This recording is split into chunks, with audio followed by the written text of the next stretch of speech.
My name is Brooke Sprowl, and today we have a very special guest, a personal hero of mine, Dr. John Vervaeke. John, welcome.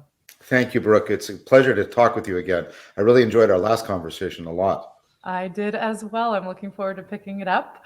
Go ahead and introduce yourself before we get started on that. Thank you. I'm John Vervaeke. I'm a professor of cognitive psychology and cognitive science at the University of Toronto. I'm also the author of a YouTube series called Awakening from the Meaning Crisis. I also have an ongoing dialogical series called Voices with Vervaeke, and I also do a bunch of standalone series called The Cognitive Science Show on the nature of the consciousness, the nature of the self, often with, I think every time with Greg Enriquez and usually somebody else. And so I do a lot of work using cognitive science to bridge between the scientific worldview and spirituality, the pursuit of meaning, the cultivation of wisdom, and how people are trying to respond to the meaning crisis. Yes, and John's work has been so instrumental in my personal spiritual development. And so I'm eternally grateful to you for just the concepts, ideas, and the work that you've done that has helped guide my process and inquiry. So I'm so honored to be speaking with you today. One of the things that struck me from our last conversation was something you said about mindfulness. You said mindfulness is frame awareness that allows us to get an optimal grip on our temporal, spatial, and social awareness. Yes. So, talk about what optimal grip means. So optimal grip is a notion from Merleau-Ponty, and he talks about the fact that whenever we're trying to pay attention to something, perceive it or conceive it, I'll use a perceptual example. Um, like, like say, here's my phone, right? What we're always doing is we're trading off between things. So, for example, there might be, maybe there's a scratch on my screen. I need to be really close, right? And I zoom in on a feature, but then I lose the ability to sense the whole. If I pull back because I want to see the whole phone, I may not be able to read what's on the screen. And right. And so I'm constantly toggling between them depending on the relevance to the frame I'm in. And remember, the frame, your mental framing is what you're ignoring as irrelevant, what you're bringing into awareness as relevant, and you're constantly toggling between all these various trade-offs. Think about all the different aspects of this, all the different distances you could look at, all the perspectives you could take on it, all the ways you can imagine using it. And what you're constantly doing is you're trading between all of those in a way that's relevant to your framing of the situation, which is how you're making what you're trying to find, how you're trying to make sense of the situation. And so you're always trying to get an optimal grip. So in mindfulness, what you do is normally we're not aware of that mental framing. It's transparent to us. You're becoming aware of it. And then, right, by stepping back and looking at it in meditation, and then seeing if you can see anew in contemplation. And you're toggling between those, right? Looking through your glasses and looking at them to try and get sort of an optimal grip translucency so that you're well fitted to the world you're in and the particular situation you're in. And there's usually almost always those three dimensions, the temporal, the spatial, and the social. Beautiful. Yeah. Understanding framing has been a really important part of Mm. my awakening, and understanding that our sense of separation from the world is actually a frame, a perceptual frame, a conceptual frame that has been, in essence, indoctrinated into us since the Cartesian Mm. revolution. Can you talk a little bit about that? Yes. So before the Cartesian revolution, we had what is called a contact epistemology. We had the idea that when we know something, we're coming into some kind of cognitive contact with it. And then with the Cartesian revolution following upon Copernicus and Kepler, there was the idea that we're actually trapped behind sort of how we're framing the world, and we're trying to get representations from inside our frame about outside the world, and link up that way. Now, what Descartes did was he took that division, that sort of replacement of contact with pointing, a representation, and he made it into two realms: the inner subjective realm and the external objective realm. And then the project has been, well, how do we possibly connect subjectivity and objectivity together? And this has been very, very problematic. And it hasn't stayed as sort of a philosophical idea or problem within ivory towers, it has permeated the culture because people are really wrestling with how does this scientific model of the world and my inner experience, how do they possibly mesh and work together? I feel very disconnected from myself, from other people, from reality. And so that's the Cartesian framework that we're bound up in. Right. And Descartes did that for very good reasons. He's not malevolent or malicious, but nevertheless, we've come to a place where I think the science, broadly construed to include philosophy and other things, has there's been a long-standing recognition that we have to overcome this divide in some important way. Right. And what are the practices that help you overcome this frame, this divide?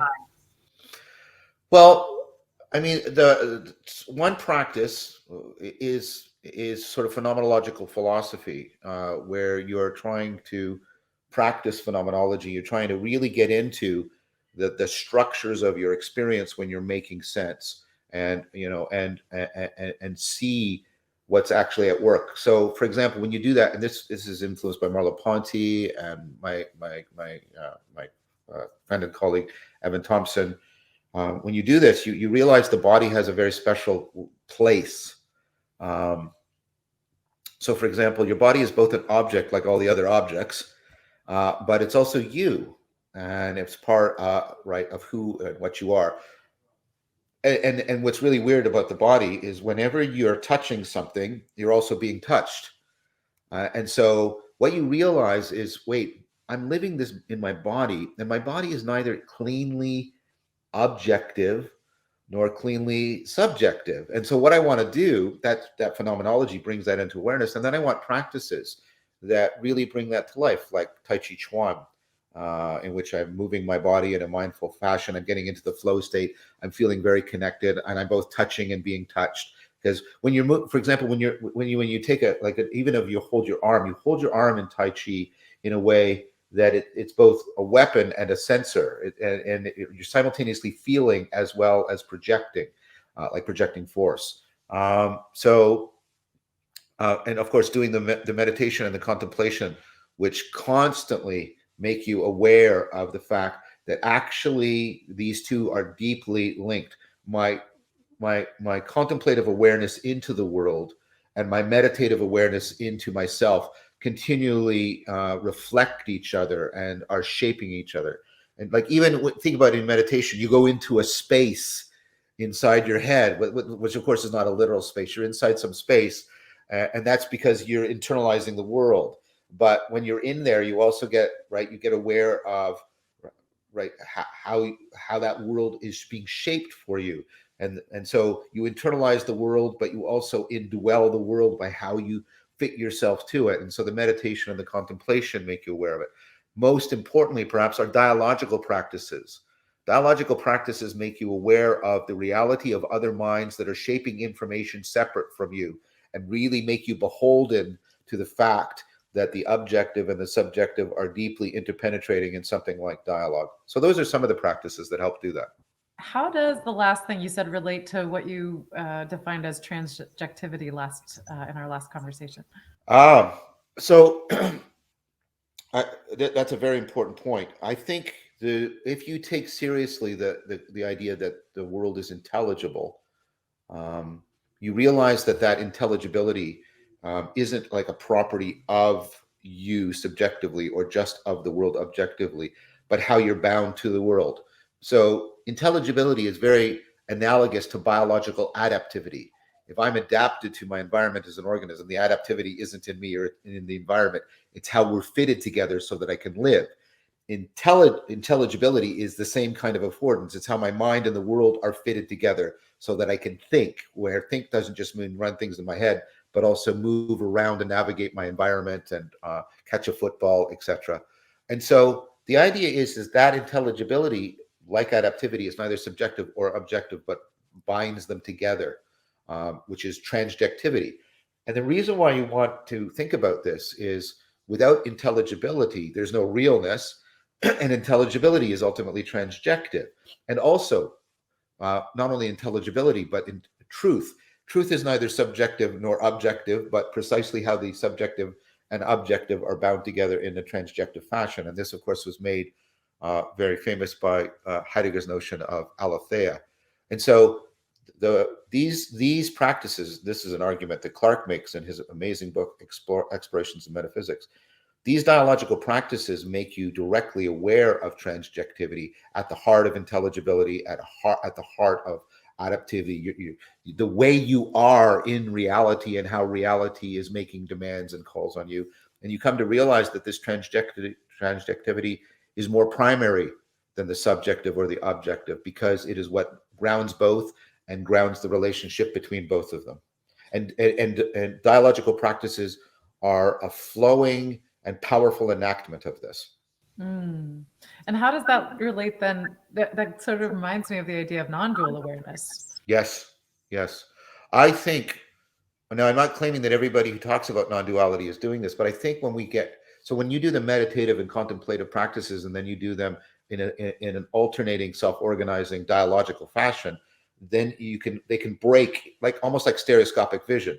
You go from meditation and contemplation into this non-dual. And I think what the non-dual is, why it's experienced as so real and so profound, is it is the ground of adaptivity, intelligibility, of subjectivity and objectivity, of truth. So it strikes people as profoundly more real, because I think they're actually getting a disclosure of transjectivity, which is primordial.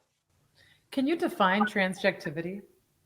So transjectivity is that which is neither subjective nor objective, but is between them and beneath them, and is the grounding source of both of them and their possible relationship to each other. That's quite profound. Um, well, I hope so. I'm not claiming that's my idea in total. I mean, I coined the term and I've been working on it. But many people in 4E cognitive science are talking this way. And the notion goes back to people like Merleau-Ponty, the way the body is transjective, J.J. Gibson, and the notion of perceptual affordances, the walkability of the floor, the graspability of the cup. So it's got significant provenance. And I think it ultimately goes back to a Neoplatonic understanding of cognition. And as you said, I think also in Eastern traditions that also get access to non-duality, that's what it's pointing. Non-duality is the realization of realization, which is itself inherently transjective. Wow.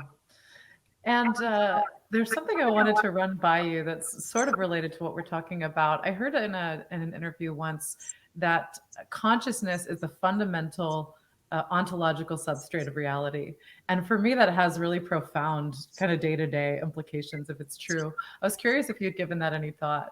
I've given that a lot of thought. I'm going to be talking to Donald Hoffman on Sunday, and now I actually reject that notion that consciousness is fundamental. I think that consciousness is inherently transjective.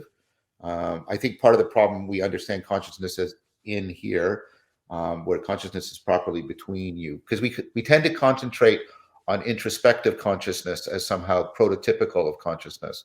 Where of course you're conscious of me right now, which isn't introspective. It's prospective, right, in an important way. And of course you're conscious of the past, which is neither in you nor in front of you, but somehow behind you.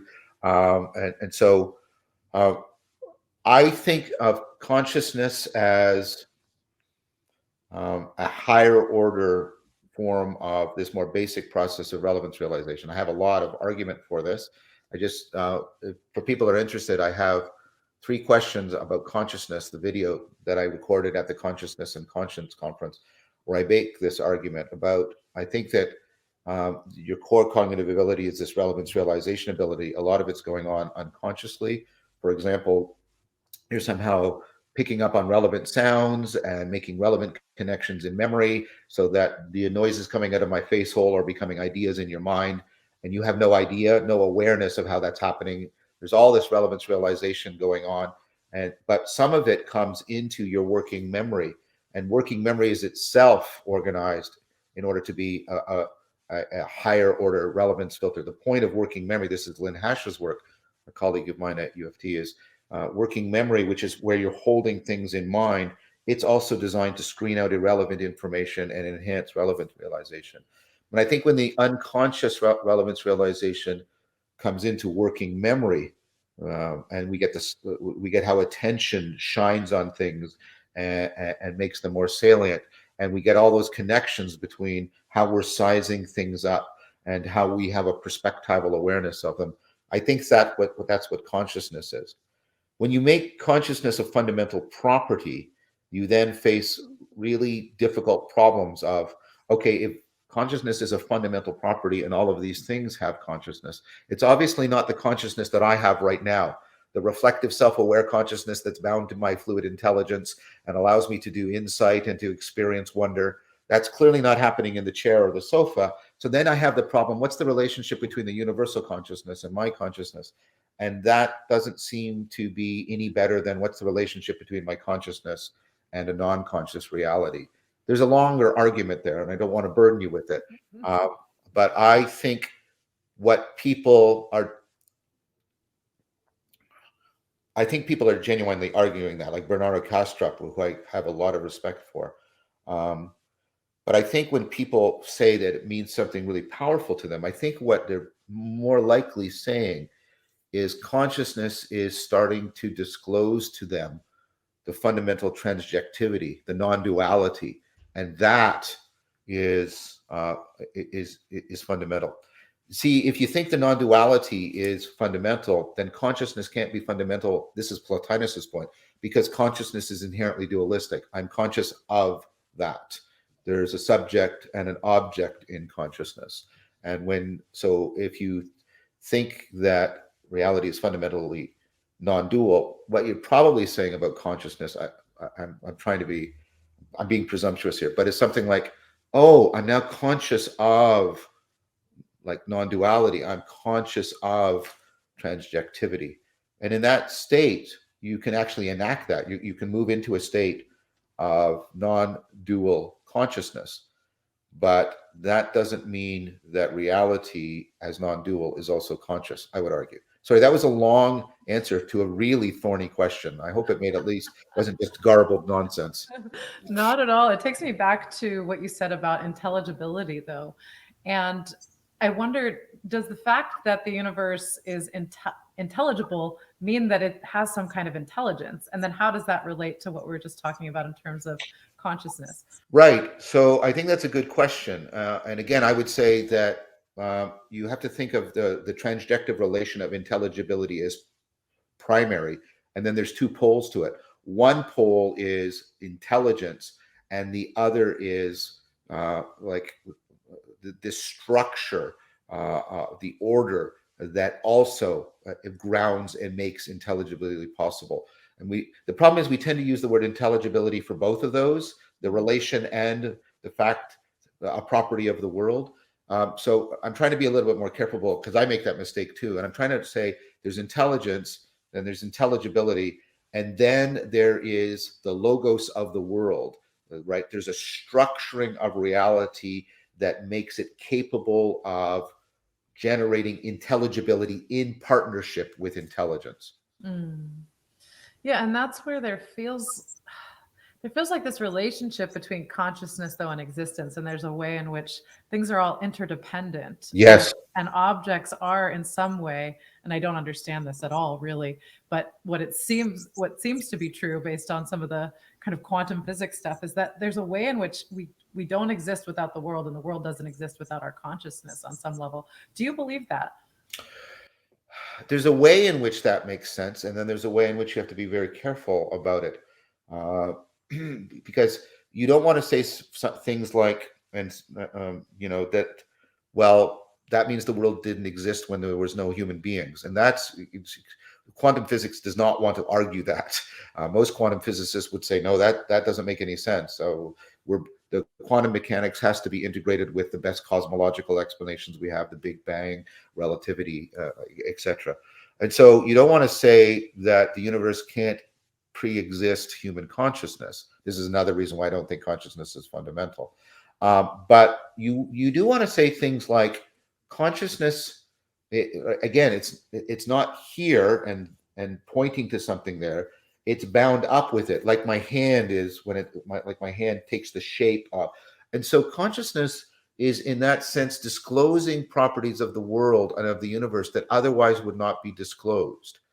And so while we might not take up very much quantitatively in the universe, we're very small compared to all the stuff, we're qualitatively really important because we have this capacity through our consciousness and our intelligence to disclose properties of the world that are not otherwise disclosable. We actualize the universe qualitatively in a really powerful and important way. That's beautifully put. And so how does that relate to your relationship with spirituality and the divine and kind of your meaning and purpose in life? So I mean, I agree with Arthur Wilkes Lewis that Neoplatonism is sort of the spiritual backbone of the West, and Thomas Plant that it was the lingua franca philosophy of the Silk Road, integrating East and West. And so for me, um, I I think that if you take a look at how cognition and consciousness are fundamentally operating, that gives you sort of a grammar of how we make sense of things, and what that you then in a choice you say that fundamental grammar either fits something, a fundamental grammar in reality, they co-participate in the same grammar, or they're orthogonal to each other or separate from each other. If you take the second, and there's a much longer argument about this, so I'm just giving it, just you're sort of trapped in sort of solipsism. The only mind you could possibly know that exists is yours.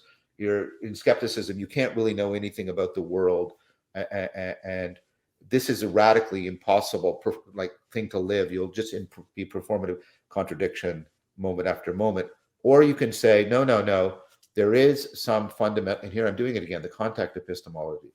There's some fundamental co-shaping and co-participating between the grammar of intelligence and the grammar of the world, such that intelligibility is always possible. And then once you have that view, you get the sense of how we can re-see ourselves as radically connected to reality, and that as we move through levels of intelligence and consciousness, we are correspondingly disclosing levels of reality, and that means not only are we woven together in contact with, we're not alienated from reality, we are in a transformative relationship with it. We can, right, we can ascend, we can move up in a by cooperating correctly with the world, if I can put it that way. We can move up these mutual disclosures of levels of the self and levels of reality. And I think that's the fundamental project of spirituality. And I think there's important ways in which that's analogous to,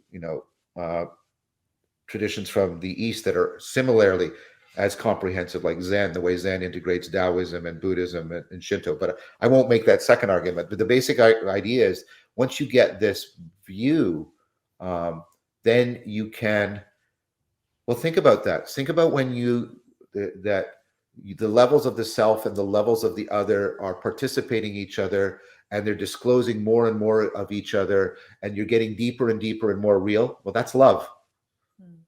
That's love. That's what love is. It's this mutually accelerating disclosure, self-transcendence. The other is also being afforded, right? So you can fall deeply in love with reality again.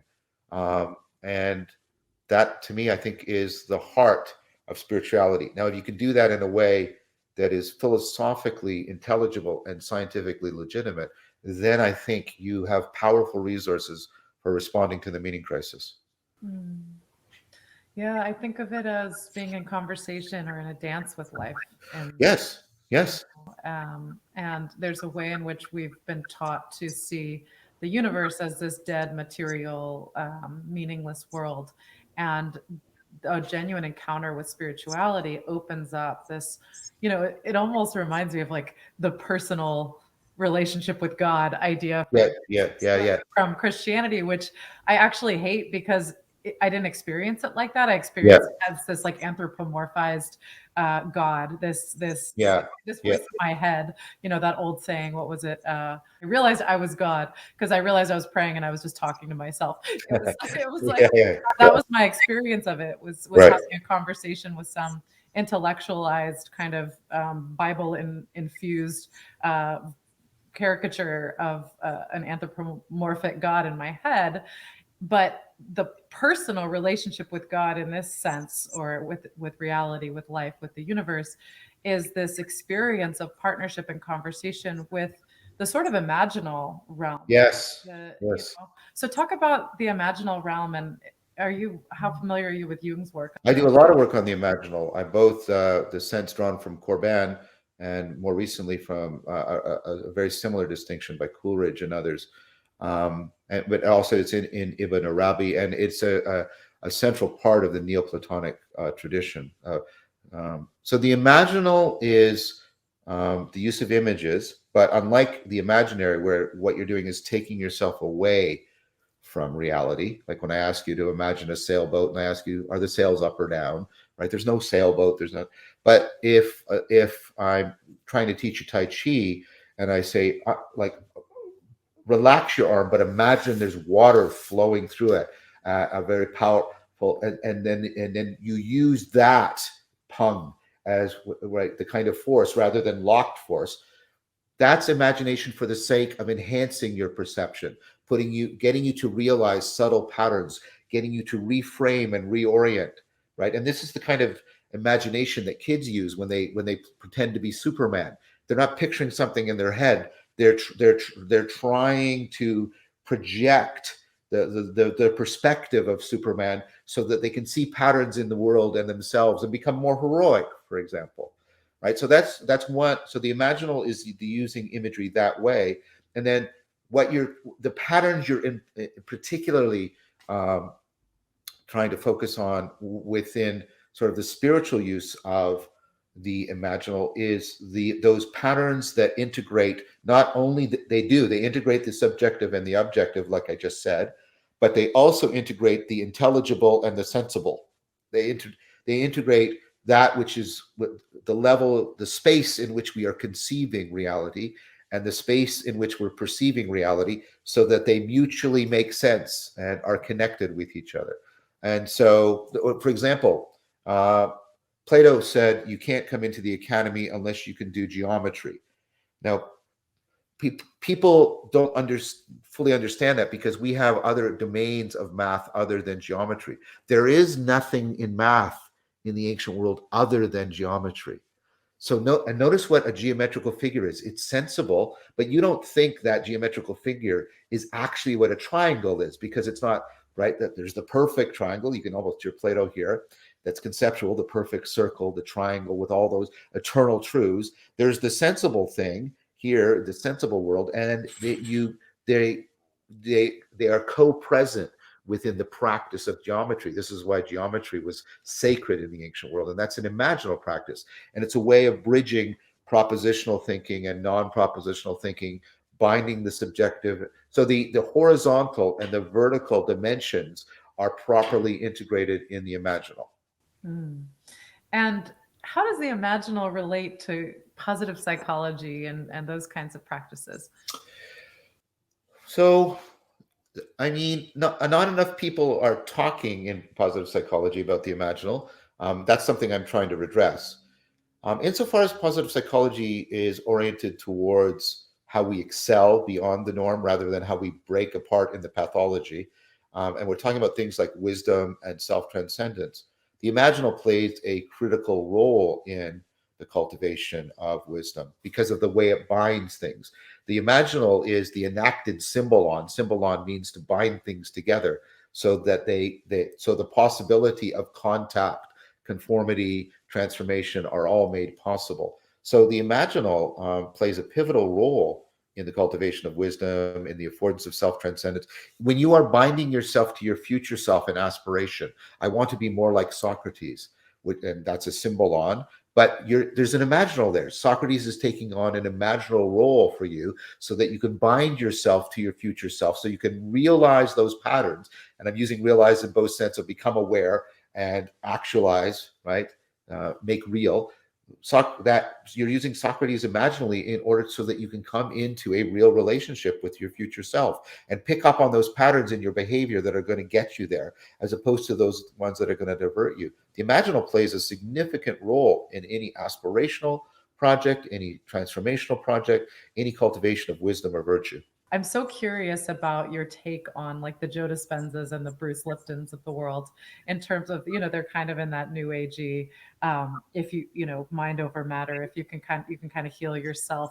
And I kind of struggle with those thinkers because on the one hand, I know there is a power that we have to self. Right. I know the mind can. I know that we have the capacity to go beyond our ordinary limitations, and part of that is through the power of the mind and what we believe is true, and how what we believe is true informs what we create and what we do.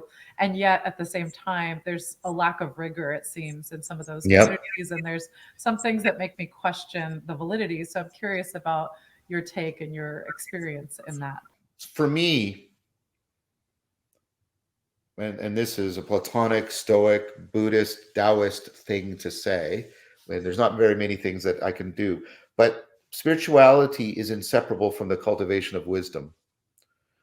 And wisdom is essentially about overcoming self deception.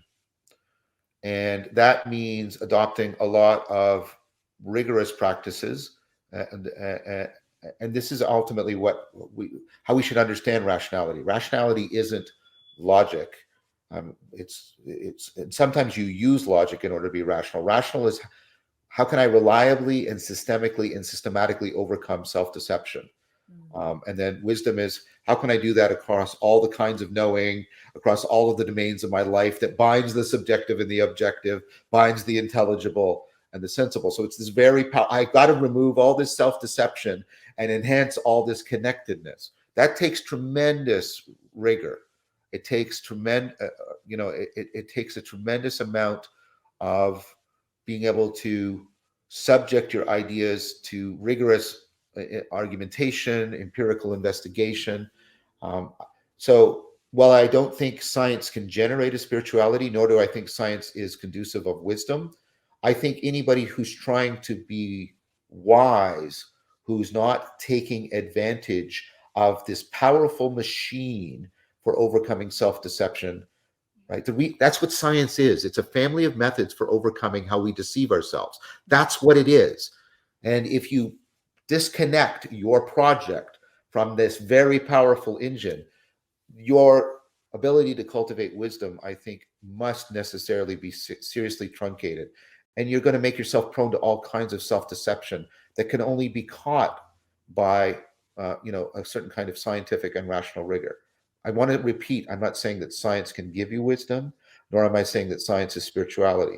But I'm saying a spirituality that ignores or tries to take place orthogonal or independent from scientific and rational criticism, I think it's ultimately going to be just beset by all kinds of self-deception. And I think you're going to eventually, and psychologically, you're going to make yourself more and more vulnerable to all of the pathologies that follow from self-deception. Your spirituality is going to degrade, I guess, probably into spiritual bypassing, in which you're using spiritual experience to ignore the epistemic and moral demands that reality can rationally make upon you. Um, Rationality, ratio, properly proportioning yourself to reality, right? And so, yeah, that's my criticism of That all of that's that. that's the issue I have with some of the positive psychology slash more particularly new age practices. While they can be really valuable, for me, they're not valuable without the complementary shadow work, the bottom up, the healing, the you can't simply because there is a bypass, there's an override that's actually a form of Yeah. suppression or denial, right? But there is a way in which they can be valuable in context of a more honest inquiry and self examination. What are some of your favorite positive psychology techniques? So I mean, The most important positive psychologist for me is Csikszentmihalyi, and his work on flow. And I think he's one of the people that made positive psychology sort of possible. And so for me, and see, I both scientifically study flow, like what's going on in flow, and then of course I do all these flow practices. Taoism is the philosophy, religion of how to get into the flow state and transfer it to as much of your life and as many levels of your psyche as you possibly can. That's Taoism in a sentence.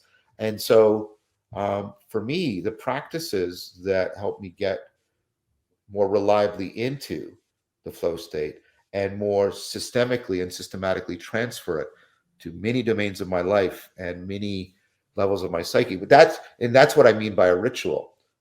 Is something that where you get a way of fitting the world, right? Um, Using imaginal practices that transfers broadly and deeply into your life and deeply and broadly into your psyche. And Tai Chi Chuan, for example, does that. So whenever I, you know, any of the whenever positive psychology is talking about, ways of enhanced getting into the flow state, things like that, that's something I take up. So I would say to you, and I don't mean this to sound sort of like coy. I was like, I think things like Tai Chi Chuan are actually superlative positive psychological practices because they have this is a well worked out tradition of a very sophisticated ritual that is designed to be practiced in a way within a framework that gets you into the flow state and helps you transfer it broadly and deeply, both without and within. And so for me, and it's amazing, just get people more reliably into the flow state and also in a way that transfers broadly, right, within and without. And a lot of their hunger for meaning and connectedness and well-being will be addressed. Will be Right. addressed. Right. So I've studied with the Flow Research Collective. Are you familiar with Stephen Kotler's work? No, is it connected to Jamie Wheel's work or anything? No, they did co-author a book and they worked together originally. I've worked with Jamie as well, but the Flow Research Collective, Stephen Kotler, he's done some work on a lot of different things, but particularly flow neuroscience. He does some really incredible training programs, and he also has written books on kind of impact and social change in terms of entrepreneurship and how we can create abundance for the world and things like that. And one of the concepts that they talk a lot about Csikszentmihalyi, but they also talk about having your massively transformative purpose is their kind of word for that higher purpose in life that allows us to really, as we talked about in our last conversation or alluded to, is a step beyond self-actualization into Mm-hmm. that self-transcendence, right? We cannot really actualize our potential as humans and enter into our highest possibilities without serving something beyond ourselves that is Mm-hmm. transformative. And that's essential to entering into flow, is knowing what our purpose is and sort of orienting every aspect of our lives toward that higher purpose. Mm-hmm. And I think that for me, when I have that sort of North Star and everything's pointing in that direction, it allows my life to unfold in this way that is kind of self perpetuating, energizing, motivating, because it's not just about me. The self indulgent, project of happiness Yeah. is, reaches. A sort of resounding thud. I Yes. think I think there's a real. I mean, we need to care for our own well-being, and yet when we become so self-focused, there's something missing in our essential humanity. It seems. Well, I agree with you. I mean, one of our driving meta drives is in addition to in addition to for anything, in addition to us it making us happy, we need it to be real. We need it fundamentally to be real. If I can show you that your source of happiness involves some kind of fraud or deception or illusion, that will completely undermine your happiness. Um, and so I think it's important that we are connected. So when people talk about purpose, they think they're talking about everything that's needed for meaning in life, but meaning in life that sense that your life is worth living, even though it's filled with frustration and failure and futilities and right and the need for forgiveness and all that kind of stuff that beset human beings. Meaning in life is my life is worth it, even though all of this. But purpose is only one of the four dimensions that gives you meaning in life. There's also intelligibility. There's also a sense of depth of realness. And then there's mattering, which is a sense of connectedness to this intelligible realness. And mattering is more important than purpose, by the way, it looks like in the reader's research. You need to be connected to something beyond yourself that has a reality and a value independence of your egocentric perspective. I often give this test to people. I'll say, if you want to know what your meaning, what's giving you meaning in life, ask yourself this: what would you want to exist even if you didn't? And then you know what you are connected to that has a reality and a value beyond your own egocentric existence. And you, in the degree that you're connected to those things that answer that question, is the degree to which you find your life meaningful. Iris Murdoch, I love this quote. She said, love is when you first recognize that something other than yourself is real. And so that kind of the way you are connected, and she doesn't mean romantic love. I mean, she's not excluding it. That's another problem with our culture. We always hear romantic love when we hear the word love, right? But you know, when you really love a work of art, there's a great piece of music, and you feel that reciprocal opening between you and it, and you feel the depth, and you feel like everything is making more sense, and you would want that piece of music to exist even if you didn't, right? That's what I'm talking about. I'm talking about that connectedness. And you're right. I think we don't want to have we don't want to have disparate fragmented centers of connectedness. We want them to all be connected to each other. And so many philosophical traditions, Neoplatonism, it's the one; Taoism, it's the Tao; Buddhism, it's Shunyata, Buddha nature, right? Christianity, it's God, of course; Judaism and Sufi and Islam, etc. And so, right, this sense of that the thing we should matter most, this is Paul Tillich's idea of ultimate concern. We should be ultimately concerned with what is ultimately real. We should try what we most want to matter to is what is most real. And we want to be most connected to what is most real. And so I think what you said plugs into that perfectly. The problem we have, I would say, and I think you're trying to address this given our previous conversation, is we've lost a language that resonates for most people for how to enact what we were just talking about. We have older languages from the religions that really don't vibe for most people. We have arcane metaphysics from New Age people and other things that just don't take because they don't connect us up with our rationality. So our job, part of our job, and I think you're undertaking it, is how do we get the language and the practices that allow people to do what I just said in a way that's both intellectually respectable, scientifically legitimate, and yet deeply personally, existentially meaningful to them. Beautiful. Yeah, that's definitely was a central part of my, work was how do I find a language that is both meaningful and uh non-dogmatic, Yes, that was free of the baggage of this old religion. but it's also rigorous, Brooke. Yes. You don't just sort of like you. There's a systematic aspect of your thinking and how you're organizing it, and it's principled and it's intelligible and it makes sense. This is also an important feature of what you're doing, I would argue. When we talked about meaning, I was wondering if the experience of meaning is related to an optimal grip across different domains of our lives. I totally think so. So this is sort of John Vervaeke's particular scientific theoretical hobby horse. I think that capacity for relevance realization is our fundamental religio, our fundamental binding to reality. It's our cognitive adaptivity, like I said.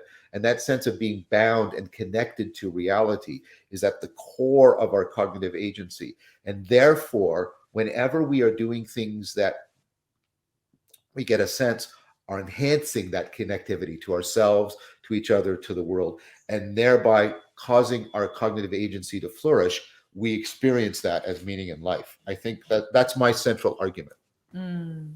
Yeah, and I think it's mine as well, because that's really what emergence is, Right. here's what happens when we bring all of the domains of our lives into integrity, balance, and wholeness. There's an optimal grip that allows us to navigate the world more accurately. Like the map is more matched to the territory. That's this kind of, I think, your definition of relevance, realization, and kind of coming into greater contact with ultimate reality in a way. And then the meaning that's forged as a result of this ability, this attunement to reality in a new way. Yeah, I mean, so we have we have metaphors of orientation and navigation. You used your North Star. We're properly oriented. This is, this is like our fundamental relevance realization. And then we know how to navigate, which is we know how to have a fluid, evolving, optimal grip on the terrain so that we can move with, right, with the guidance of our orientation, we can move competently through the terrain of reality.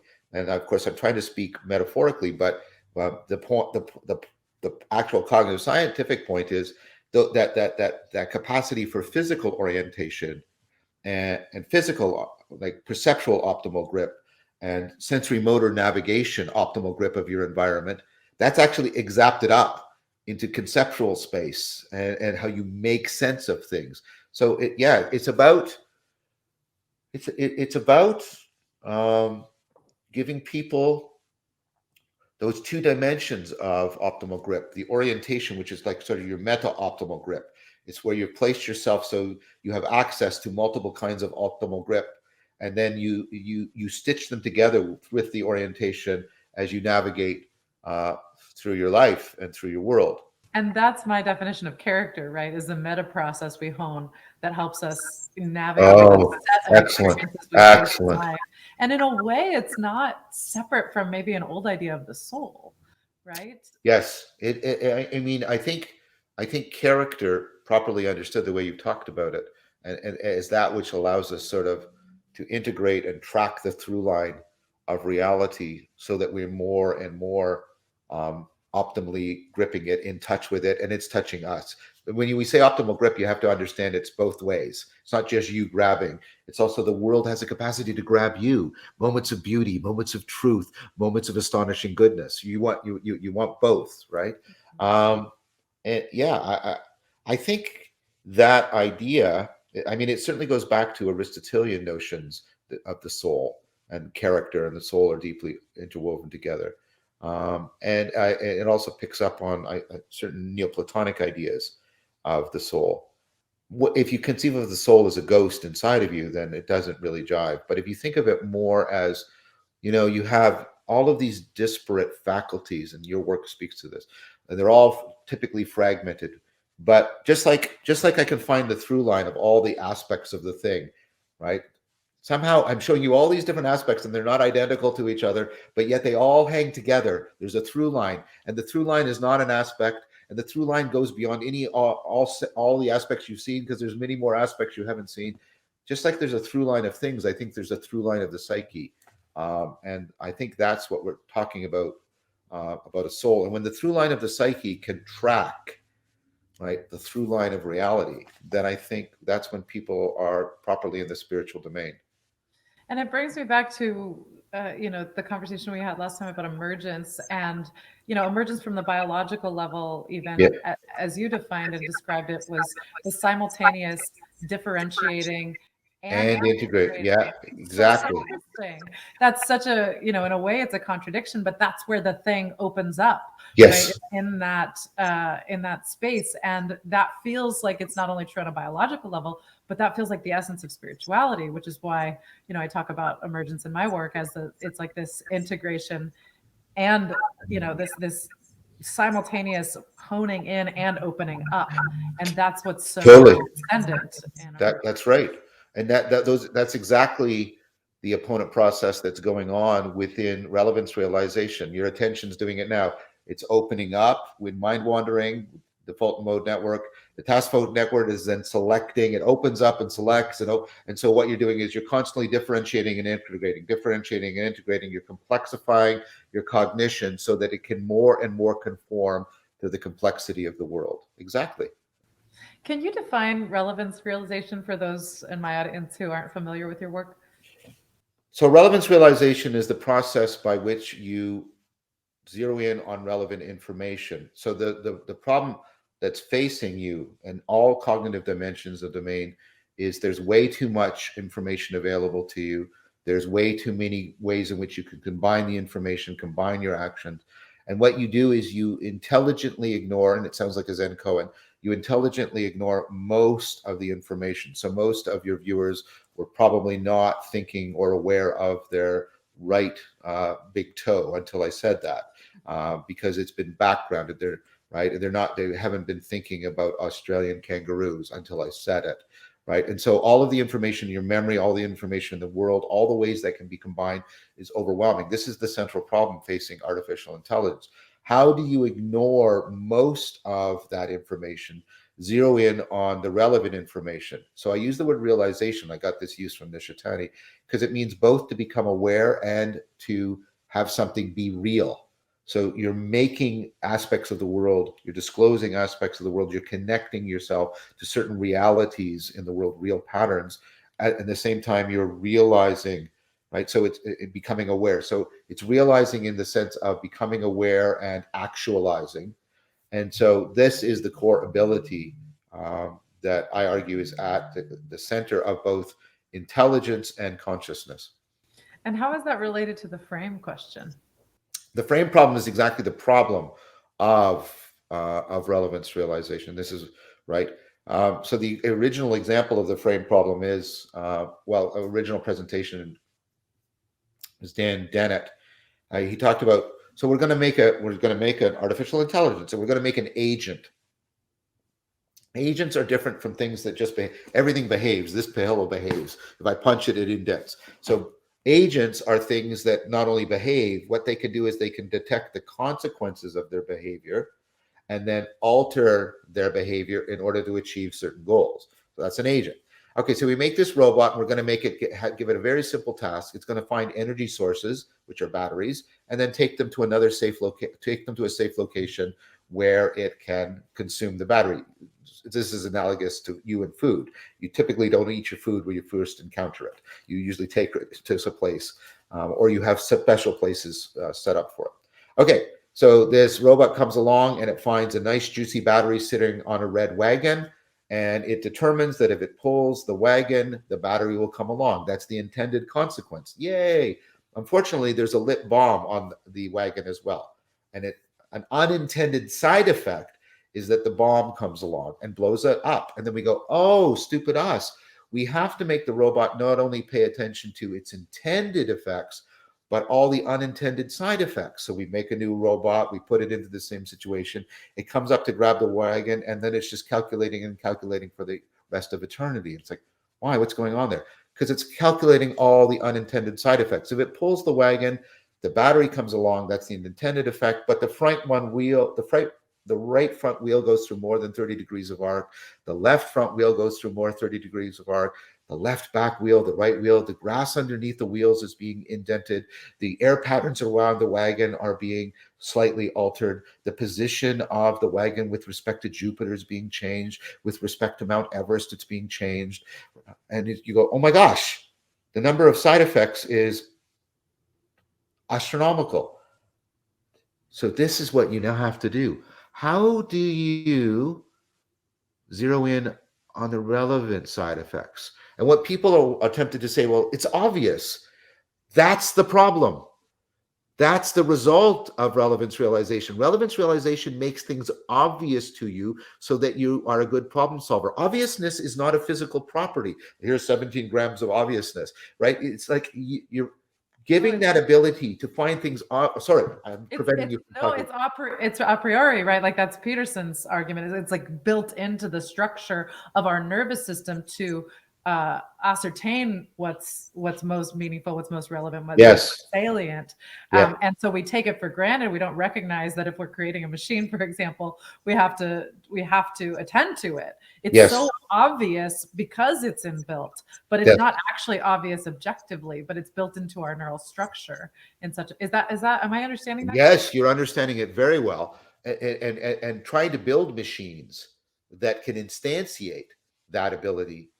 We still haven't accomplished that. We're making That's what a a little lot bit of of the progress. smartest people in AI are concerned about, is that we're That's gonna, that's right. create machines that are, that where we fail to attend to some fundamentally important, irrelevant Yeah. detail, and that somehow that causes them to destroy the world, not because they're smart and Machiavellian and develop this consciousness. I think that's another question about whether they can actually develop a sensory, perceptual, or Yeah. experiential, qualitative experience.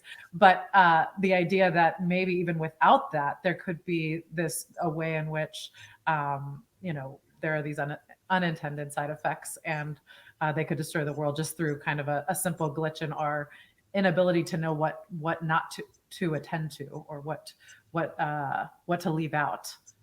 I think that's well said.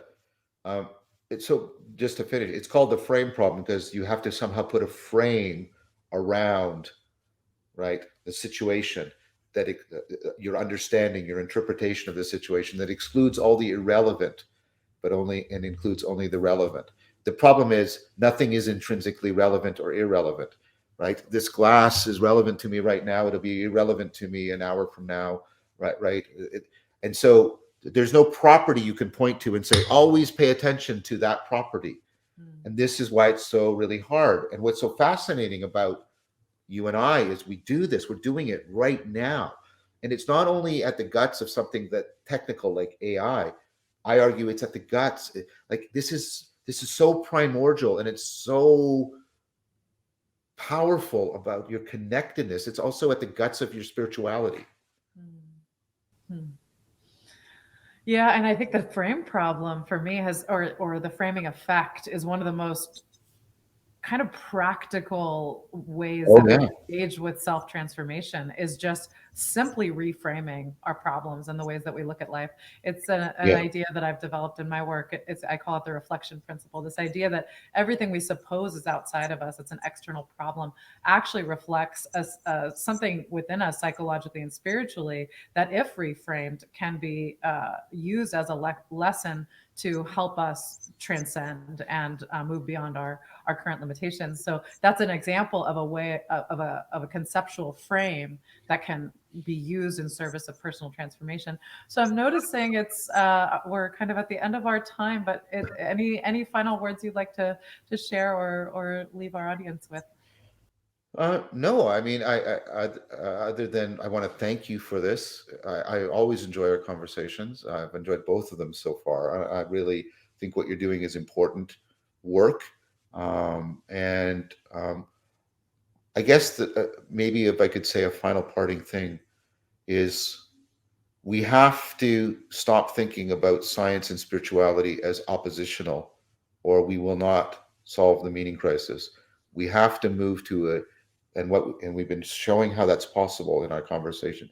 We have to move to an integration of science and spirituality, and I recommend that. It's analogous to the concepts of intuition, metacognition in my work, right? The spirituality, the experiential, intuitive realm of life, and then the metacognitive, the kind of science Yeah. ability to look at, examine, determine the validity of that process. Yes.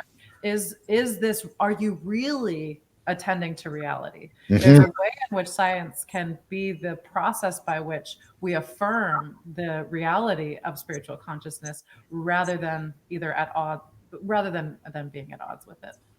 I couldn't have said it better. Well, thank you, John. It's a great honor to speak with you always. Thank you so much for your time and your support. Thank you so much, Brooke. It was a great pleasure. And please check out John's work on YouTube. He's an incredible thinker. He has an incredible body of work. John Vervaeke's YouTube channel and the Meaning Crisis, particularly, is his sort of signature series. So if anyone's interested in really understanding this in a much deeper and more systematic way, I highly recommend his work there. Thank you.